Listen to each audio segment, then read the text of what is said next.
Ronnie and Shally. Today is Friday, October 21st, and I think this is my second to last October show. So we're gonna have a scary one next week for October 28th, right before Halloween. I'm not sure who I'm gonna have as a guest, but we'll think of something really spooky. Today, Ronnie and I wanted to do something special. We both just recently, I mean really recently, got back from Seattle, the apparently the most polluted city in the world. I had no idea, or at least that's what it felt like. We were gagging on some smoke there on the way to the airport. We had 2 beautiful days of great weather, and then just on the way back, it was like, whoa, where's that coming from? And we had a good time at Sourcecon. So I thought, Ronnie, let's get together and just talk about what happened, what went on, and what was the highlights, and just everything about being back in person and everything. I actually posted some photos that I shared publicly on an album. I think I can publish that here. Shared albums. Yep, put that in the chat in just a minute. But before that, let's just Ronnie, how did you feel about being in person? What was your sense of like being back at an in-person conference? It's been a couple of years. Yeah. So, hello, everybody. I'm Ronnie Bratcher. Sit here in Atlanta with Shally. Had the opportunity to go to Seattle in person. My initial thoughts were, what's going to happen after 2.5 years of just being online and, not seeing people's faces for 2.5 years. And so, I had low expectations of the event. I didn't know if it's going to be, highly good, was it going to be great? What's going to be the content? Because I signed up before there was even an agenda. So, definitely, the outcome for me was totally opposite of what I thought it was going to be. And it was actually a very productive, 3 days for me. So, we can go into a little bit more detail, but yeah, that's my overview, holistic view of it as the event came about. So you kind of I guess you had low expectations because the first time back in an in-person event, right? Yep, first time back in the US, and you were happily surprised. I was really surprised, actually. It turned out way better than I thought it would be. So good. Yeah. Well, definitely me too. Interesting little side note. The last in-person event that I went before the pandemic, the last in-person conference that I attended before the pandemic, was in New Orleans, and it was an organization that does. It's an international organization, the NPA. For those of you who know what NPA is, and they get together once a year and do an annual conference for people all over the world. And this was the day the conference ended on the day that New Orleans shut down. That night, there were cop cars out all over the place telling people to go home, that the city was going to be under quarantine in 1 hour. And so, like, literally the day the pandemic started, I was at a live conference. And now, fast forward, I don't even, like 3 years later, then we have this coming up. So I did find the link, and actually check it out here. So photos of Sourcecon. I don't have a whole lot, but for what it's worth, check it out. Right there in the captions. srcn.co/SC22 for Sourcecon 22 pics. And if you check that out, it's a photo album from my iPhone that I posted. You'll see a couple of pictures from like the hackathon, and there's this pretty cool big tree that they had in the middle of the. But by the way, the venue was a Seattle Art Museum. For those of you that didn't even, I should have talked about that first. So the Seattle Art Museum, and as a bonus, people were able to tour the entire museum after the event officially ended, like at 5:30. So you can actually go in and take a look at the museum. But follow that link, and you'll see some photos that I took. You might want to start from the bottom up. It's kind of the opposite, I guess. The newest picture is on top. Should have thought of that one too. But I don't know. As far as recap, Ronnie, what kind of takeaways did you have? Yeah. I'll do a quick kind of rundown of the speakers. So We started out with well, of course, Tangi Pettis was the MC with the cheerleader, and she was such a presence on stage, kept everyone laughing and everybody smiling and just having a good time. So Tangi throughout was like the energy of the show. The first Mhm. speakers on stage were the dynamic duo of Vanessa Rath and Balash Perosi, who talked about diversity. Then Maulam Naone, who talked about patterns of excellence in your sourcing career. Todd Davis, Matt Craven, and Shannon Tatnick were side by side talking about sourcing with industry insights, the talent acquisition approach to sourcing, so like flipping the approach, and sourcing over the rainbow beyond the binary. Then Dean came on and talked about OSINT. And then after that, Priti Sahu, re-engineering talent pipelines for the future. Stephanie Clay, shoestring budget, how to scale with next to no budget, basically. And then one of my favorites, Junia's Courier. Not to play favorites, but Junia's had a really good presentation. Mhm. Then after that, it was a split. There was Mike Cohen and Kevin Walters. And then the next day, I came on and opened. I was the opening keynote for the next day. I talked about the 25 years of sourcing, what's coming up in the future, in the next 25 years. Then it was a split again, the art of candidate engagement with Amir Hakim Javadi. Really cool dude. Loved hanging out with him. Had a lot to say. Then Tiffany Balv had You Got Leads, Now What? Love that. And newcomer, Lindsay Detro. It's Not You, It's Me, How to Overcome Imposter Syndrome. Then we had another keynote by Rebecca Fouts. That was Sourcing is a Verb, Not a Noun. She did fabulous, and she is also one of those really contagious personalities that just keeps you smiling and gets you excited about our industry. Wrapping up was Anna Stenbeck doing Bye Bye Transactional Sourcer, Hello Strategic Sourcing Partner. Mike Cohen, Automation for Sourcers, and Dean DaCosta breaking down his sourcing links. And the whole thing was wrapped up at the very end with Jackie Clayton on the ultimate ally, what inclusion really looks like. And then, of course, the big announcement by Tangi. So that's kind of the rundown. Mhm. Ronnie, give us some Yeah. highlights. What were some of your favorites that you really got a lot out of, and kind of what did you get? Yeah. It was three main subjects that I got out of it. The main one of the main topics, not really a main topic, but a lot of OSINT talk.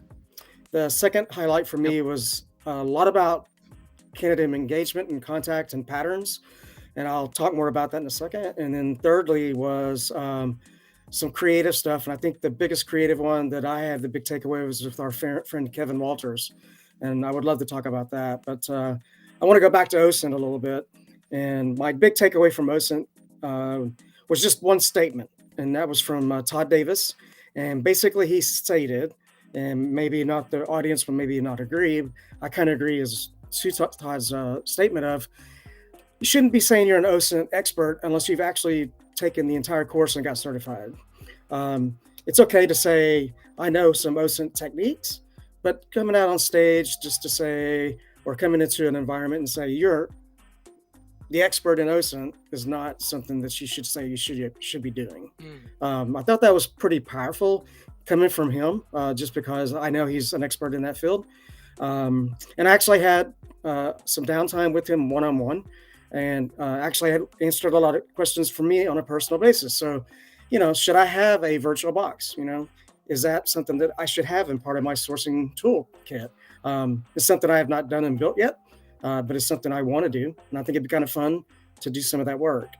So, secondly, going back to the candidate contact patterns, there's a lot of overlap here, meaning That's that true. Yeah. yeah, so like some old techniques, new techniques, and a lot of discussion about how much should we be contacting people? Should it be twice, three times, or seven contacts? Right.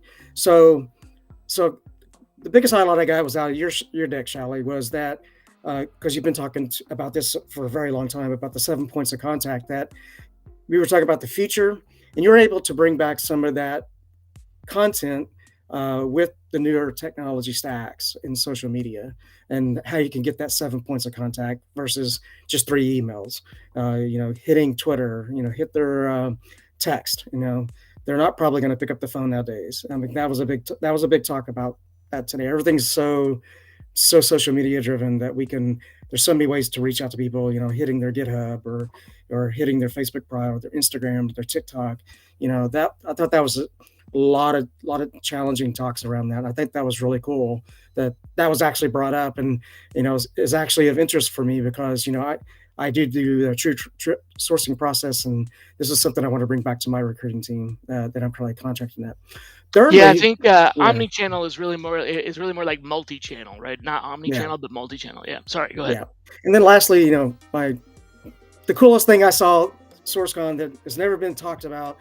It was a lot of diversity talk, but Kevin Walters, a good friend of mine that I've known for a long time, just as long as I've known Shally, talked about how to use food to source people and recruit them. I thought it was Very a very creative. Yeah. very creative how he is able to search people's passion for food in the diverse workspace to find people that you normally wouldn't find. Like he was using boba and using those kind of things, finding people that are software engineers that love boba, and he found these channels of them.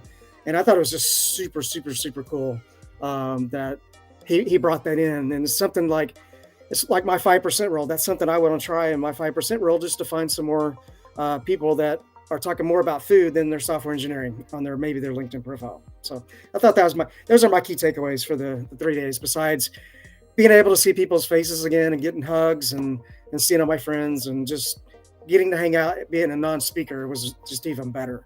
Just to have my own nomad life and just do what I want to do. so That's that's my right. takeaway. Yeah, Nomadic lifestyle. yeah. So I want to. So Mike's presentation was like, I'm sorry. Walter's presentation was really good, and there was a lot of creativity involved in there. It's not just recipes; it's also what I've been talking about for a while, and other people are starting to pick up on this, which is any ASCII character can be used Mhm. as a search string. So Yeah, I've mentioned you can use the telephone character, the mobile phone character, the email envelope character. Well, he was using an example of bubble tea. So let me share with you the example that he did. He searched for something like this. I'm not doing it justice, but it was something like, it was on yeah, LinkedIn, and then he did software engineer, and then the boba icon.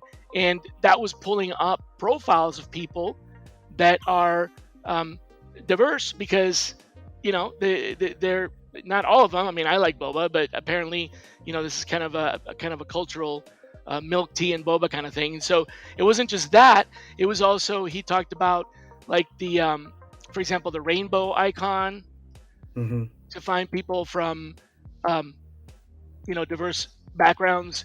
And so there's the rainbow and the actual rainbow flag. So I mean, basically, just substitute this for some other emoji, and there you go. It's a really creative idea. I've used this for telephone numbers and hmm for like Java, the Java icon, those kinds of things. But he's using it in a completely different way. That was really brilliant, I yeah. think. I thought it was So awesome. Yeah, that was really, yeah, really, that's a really. It was huge really cool. takeaway. Yeah, yeah, yeah. So, what else did you see, Shally? Like when you were overall? Yeah. So let's see. Hmm. I thought Well, you had I the was nicest actually suit. not. Yeah, they did. Yeah. One of the things I wasn't expecting was Lindsay Detro talking about imposter syndrome, which was um, refreshing and eye-opening. For those of you that might not know what that is, it's the feeling that like, how did I get here? Do I really deserve to be here? Am I really, people are calling me the sourcing expert, and they're coming to me asking me questions about sourcing. Am I really the sourcing expert? And the point that she was making is that we all have imposter syndrome at one point or another, and to some degree or another. So, I encourage you to go back and watch the recording for that, which what she said. But it's so true because it hit me. I was like, I've had that. Like I've been in a job where I felt like, man, maybe I'm not qualified enough for this job. So it definitely affects everyone. And she had some strategy on how to handle that, and how to kind of I don't know if get over it, because that's not the right way to say it, but how to, Mhm. you know, combat that and how to overcome that in yourself. So that was a big surprise for me, was that topic. I mean, it wasn't tactical sourcing, but it was definitely very much relevant to the career. Yeah, that was a good one. Let's see. The engagement stuff that Amir Hakim Javadi talked about. Ronnie, you mentioned that, the persistence and gentle persistence and multi-channel, omni-channel. Yep. That was also really good to see other people talking about more than one channel and how he approached it. Let's see, what's another one? Well, Rebecca's presentation, Rebecca Fouts. Yeah, I'd like to go back to Rebecca for a second. So Yeah, please. I'm never going to win this battle, and I know we've talked about it over the years as well. But I think of sourcing as the procurement process, and I think sourcing and recruiting have a beginning and end, and you could build your recruiting model however you want to do it. But if you're measuring just sourcing, for me it ends when you pick up the phone or send an email. You start engaging. That's the recruiting process. I know a lot of people disagree, but that's my point. But it was kind of funny that Rebecca stated, like, she asked everybody in the audience to stand up if you feel like sourcers do not talk to people. Lo and behold, only two people stood up, me and one other person from Chicago, and that was it. So I feel like we're still convoluted, and we're going to always have this debate. And obviously there's been white papers, and Shally's wrote a white paper and done some metrics around it over the world standards as well. But yeah, I thought that was just I was kind of like, whoa, I'm still like fighting in this battle. I mean, I do some outreach as well, but that's recruiting in my process. So I thought it was just an interesting statement. And she had a really good presentation, and it was all over the place from like trying to describe, but we all had different models, and that's kind of like she was trying to say. That was her end point. So That's a really good point. And come to think of it, there were other different models amongst the audience members, amongst the speakers. I led a discussion of a roundtable on leading sourcing teams. Unfortunately, it was way too short. It was like 15 minutes each. It was almost like speed dating for leadership. yeah, It was weird. But the point I'm trying to make is that as I was trying to collect the thoughts of the group, each of the groups, and figuring out what was on their, what was on their mind, what was hot, what was urgent. One thing was pretty clear: there wasn't really any standard format. Even though for many years I've been talking about the pod structure, there were several pods, but there were also dedicated paired up sourcers, a sourcer to a recruiter. There were centralized and decentralized. They were business funded. They were non-business funded. And the biggest one that I thought was, as far as from taking away from talking to people in the audience and the roundtable, that I thought was really revealing, is the split or workload between pipeline and requisition based. yeah, In other words, generally speaking, what percentage of their team's time is spent on pipelining against, future need versus reacting to a rec that's distressed, or an urgent rec or an open rec. And I think generally speaking, the ones that had a split, it was usually about 80-20, 80% rec, 20% pipeline, sometimes 50-50, but I heard 80-20 most commonly. And there were a couple that were pure pipeline, where it was 100% pipeline, but not many. And usually it was one or two people focused on that. So I think the big takeaway is, generally speaking, it's about 80-20, which is actually something that I've been talking about for years. So I'm glad to see that that's taken root. However, the structure of the, like the team, that was all over the place, from centralized to decentralized. How the point I was trying to make, though, about what you were saying with regard to whether or not sourcers talk to candidates, and by that, to clarify, I mean like phone screens, right? I mean, that's exactly. Perfect. Yeah, because sourcers can talk to a candidate to get them scheduled for an interview or something. Like, you might talk to a candidate for, so talking to a candidate isn't necessarily the point here. It's, do you do a full phone screen? And like the different types of teams, there were also different handoffs. So one Hmm. of the things I talked about with my recap of the next 25 years is for sourcing teams to begin, if they're not already, offering um, a menu of services, 2 or 3 options, maybe 4 options. Here's the ones I propose. I would say research only, which Hmm. Ronnie, it's you're the grand poobah of that, and you've got researchers out there that they're just simply fabulous at finding that needle in a stack of needles, finding really hard to find candidates. Believe it or not, yes, there are still candidates that are hard to find. Yeah. Anybody that says that the internet has made it easy to find people No. is crazy. It's easy to find people, but it isn't easy to find the right people. So there's Right. so much information now that it's literally sifting and honing down. So research only is definitely a service. Then I Hmm. would say research plus outreach, which can be done on behalf of their Yeah. CRM systems. Ronnie, you do some of that. So you Yeah. don't do the phone screens, but you actually do the initial outreach on Hmm. behalf of, and then recruiter receives the response. So Exactly. let's call that research plus initial contact, right? Yeah. Then there's sourcing and screening, which would be another service, right? And then a fourth one I would add would be simply update or append, right? So these are recruiters have somebody that they worked with in the past, hiring managers know someone. It's like find out where they are now, get their email address, get their, we want to talk to them, get their phone number. And that's almost kind of like just essentially getting contact information, but like figuring out where they might be now. Hmm. Those are the 4 services. Do you see a fifth one maybe? Not really. I mean, if you're just talking from that initial, concept, after that, it's just, I'm a full life cycle recruiter offering the entire gamut, So, Right. yeah, just being specialized is still trying to catch on in the marketplace, in my opinion. It's hard to find companies that really want to have that as a service. They want the whole gamut, So, I'm just lucky to True. be Yeah.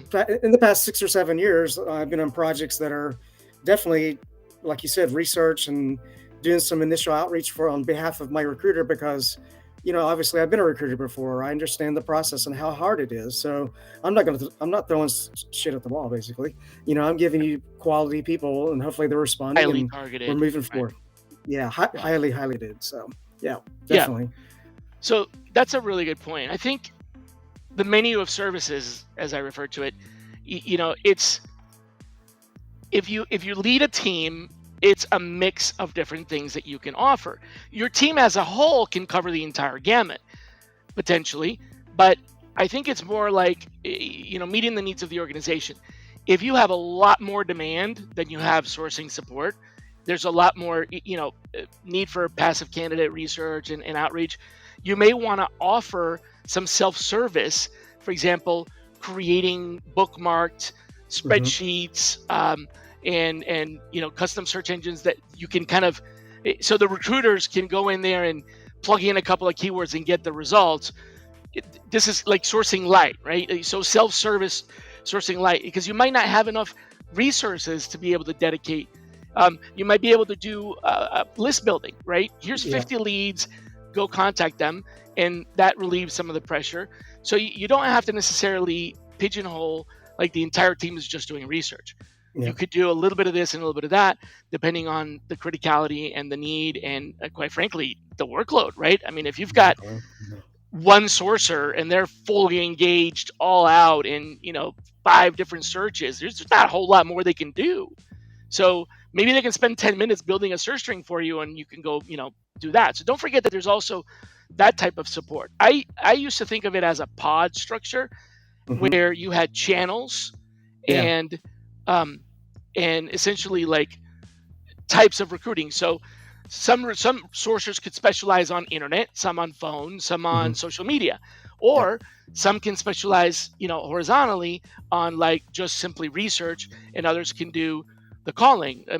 My favorite example was when I was at Microsoft, and we had a researcher and a caller and a account manager. So the pod was 3 people. One Mhm. of them talked to the hiring managers and did the strategy. One of them did pure research, and the other one did pure calling.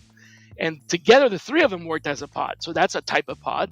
Yeah. Another type of pod could be, instead of that, it could be one person that's on social media Facebook, Hmm. Twitter, etc. One person that's doing, profiles, resumes, things like that, and then one person that's doing, deep web, for example. So that's another type of pod.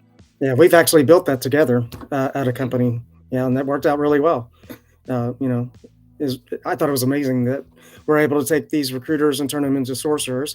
And then we built those pods that they specialize in certain channels, but then they had their main channels that they all could work on. So, AKA LinkedIn, the ATS, the CRM, they were able to do that, but they had specialized channels. Like one person was responsible for Twitter only, one's for Facebook Mhm. only, et cetera, et cetera, et cetera. So, yeah, it there's so many models out there you can build, but there's no proven stance that says this one works better than the other one. It just depends on what type of organization it is and how Yeah, large it is as well.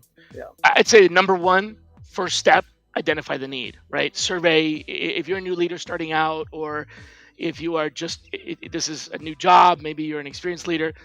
I mean, survey your audience, right? What do they need? What do the recruiters need? Do they really need full service? Do some of them maybe just want lists? Do some of them just want research or shortcuts that Hmm. they can use, or plug and play shortcuts? And offer a variety of these options to see where you're able to leverage the most time and optimize the time that the sourcer has. There's really no formula to how many sourcers do I need, right? Yeah. I've heard people like, oh, well, I have one sourcer for every 3 recruiters. In your organization maybe, but that doesn't work in other organizations. It's really not about headcount, like one sourcer for 3 recruiters. Hmm. One of the people in the roundtable said, for every 25 recs, we have a sourcer. So I'm like, okay. I didn't even ask how many recruiters for Right. every 25 recs. I didn't even think about, like, when they have 25 recs. So then I'm thinking to myself, if you have 20 recs, do you fire the sourcer? I mean, what's what happens then? Like, Yeah. what if you don't have 25 recs? So I was like, that doesn't really make a lot of sense because it's workload based. Yeah. What if when you don't have 20 recs and you only have 10, what if that is the time that the sourcer spends working on competitive intelligence? Like one of the things that I showed, which was my list of target companies, it's massive. It's 640, Yeah. sorry, Was it? 6,425 target companies by sector, by etc. So that's something that you can do in between sourcing projects. And in my opinion, it was the most important thing that I did. So I literally spent a bunch of time on that right off day one, because from now it's really easy for people to just plug in a bunch of companies and get a bunch of results for each one of the sectors. So it makes it faster. But Hmm. that's competitive intelligence, and that's also part of what we do. Yeah. Exactly. Yeah. And I saw, like I feel like sourcing is super super important because, like, for instance, where I'm currently working at, um, you know, my recruiter on most of his recs has plenty of inbound, and he gets his hires. But there's like Yep. 3 to 4 roles that there's Where that not doesn't happen. doesn't happen. No applications. I got to go hunt. And then we have pipelining. So we're continually pipelining for this one role that's just going to be hired consistently on a consistent basis per quarter. So yeah, I'm there to help alleviate the pain and help the recruiter succeed, and also the organization as well. So I Right. just sit in the That's I your just main sit responsibility. yeah I just kind of sit in the background and do my thing. Stay I out think of you the have to highlight. always pipeline. I don't think that there should be 100% rec based sourcing. Yeah. Even with, like, for example, um, a team that's young and trying to prove themselves, and maybe you only have a couple of sourcers, you might feel like your instinct is to go rec based so you can produce results. But there was actually a Matt Craven's presentation Hmm. which was about that, and the big takeaway there was never stop doing the pipeline, because long term is where you get the most bang for your buck, the most value. So you might have 2 sourcers and you're the sourcing leader. Well, maybe your sourcers don't have time to do pipeline, but that's your job as a sourcing leader. At least you do that, right? Somebody's got to do the pipeline, because there will always be that long-term goal. If all you do is react and Yeah. react to the open recs right now, then there's no long tail. There's no, what I like to call, um, a, a discrete capital investment, right? A Hmm. sustainable capital investment that is stands aside from the on and off workflows of open rec, close rec. You know, Yep. Yeah. there's really that value. Sorry, go Yeah. ahead. I was just saying that we just recently did this at where I'm currently working at. The organization is not very branded per se in the typical market. It's in the healthcare space. It's been growing for the past 2 years, 3 years, because for obvious reasons. But now people are understanding. So, for instance, just an example of engineers. Our technology stack is just really not that sexy. It's just pretty basic, right? But what we're doing for the human race is way more valuable. So we approached our pipelining process of talking about to the engineers, if this is something if you're looking for something to change the world and human race, then this is what for you. But if you just want to build new toys that are flashy, that are This is fun, not it. it's not Right. it. So we're reaching out because we are changing people's lives. We're saving lives, and we're making it easier for people to interact with doctors and nurses and the insurances and things like that. And that's the technology we're building. So it's to me, that's hot. If I was an engineer, I'd be jumping all over that. But some engineers, they don't want to do that. They want to be in the big space, doing like working for Tesla or working for Google Yeah, or to working each for their own. Yeah, yeah. exactly. And that's part of So it.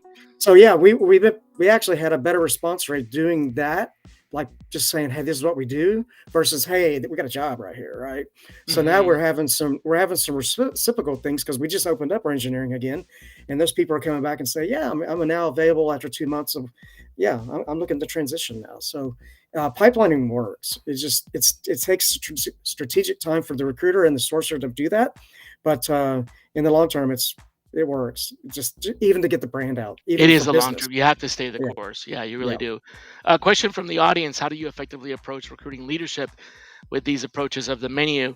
I mean, I can tackle that. The Mhm, the key is identify the need, right? So survey your audience and identify the need.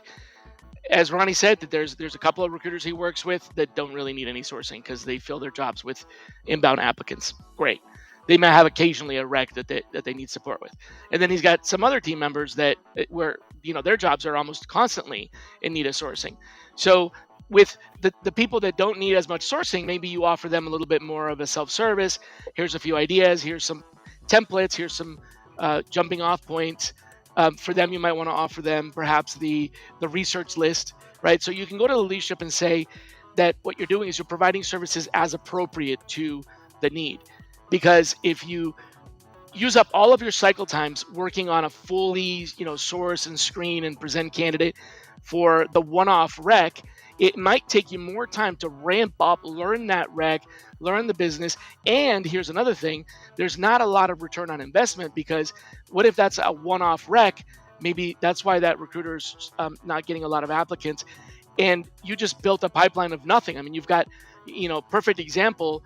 When I was working at Coca-Cola, I had to hire the chief security officer mhm. for the entire organization, and the person that was in that role before had been in it for 25 years, was in charge of physical layer security, software layer security, and employee security. So it was like physically securing cash, money, and facilities and technology and everything.